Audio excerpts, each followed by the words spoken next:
The Book of Exodus. Chapter 2. A man of the house of Levi went and took a daughter of Levi as his wife. The woman conceived, and bore a son. When she saw that he was a fine child, she hid him 3 months. When she could no longer hide him, she took a papyrus basket for him, and coated it with tar and with pitch. She put the child in it, and laid it in the reeds by the river's bank. His sister stood far off, to see what would be done to him. Pharaoh's daughter came down to bathe at the river. Her maidens walked along by the riverside. She saw the basket among the reeds, and sent her servant to get it. She opened it, and saw the child, and behold, the baby cried. She had compassion on him, and said, "This is one of the Hebrews' children." Then his sister said to Pharaoh's daughter, "Should I go and call a nurse for you from the Hebrew women, that she may nurse the child for you?" Pharaoh's daughter said to her, "Go." The young woman went and called the child's mother. Pharaoh's daughter said to her, "Take this child away, and nurse him for me, and I will give you your wages." The woman took the child, and nursed it. The child grew, and she brought him to Pharaoh's daughter, and he became her son. She named him Moses, and said, "Because I drew him out of the water." In those days, when Moses had grown up, he went out to his brothers, and looked at their burdens.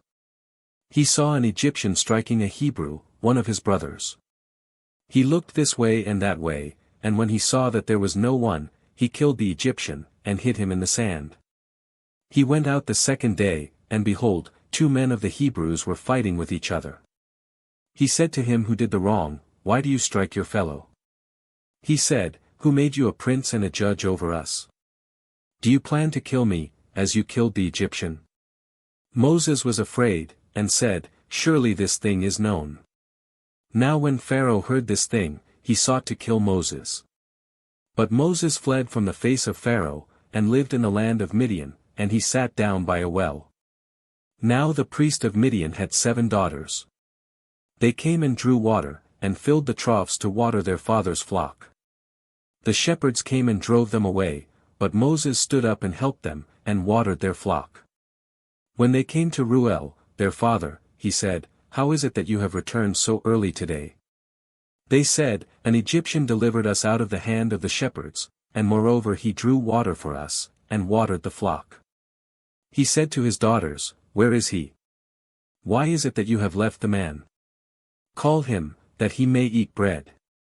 Moses was content to dwell with the man. He gave Moses Zipporah, his daughter. She bore a son, and he named him Gershom, for he said, "I have lived as a foreigner in a foreign land." In the course of those many days, the king of Egypt died, and the children of Israel sighed because of the bondage, and they cried, and their cry came up to God because of the bondage.